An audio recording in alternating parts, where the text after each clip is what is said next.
दोस्तों office time शुरू हो चुका है और चलते हैं ऑफिस की तरफ और चलकर ऑफिस का काम करते हैं। ये मेरे ऑफिस से बदीन सिटी की तरफ जाने वाला रास्ता है।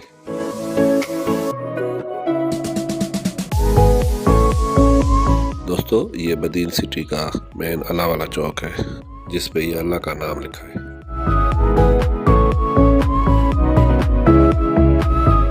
मैं अभी ऑफिस के ग्राउंड फ्लोर पे हूँ और चलते हैं ऊपर। ऑफिस है फर्स्ट फ्लोर पे।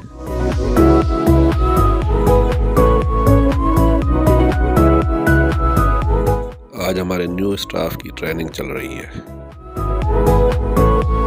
दोस्तों शाम हो चुकी है, चिल प्रोग्राम चल रहा है।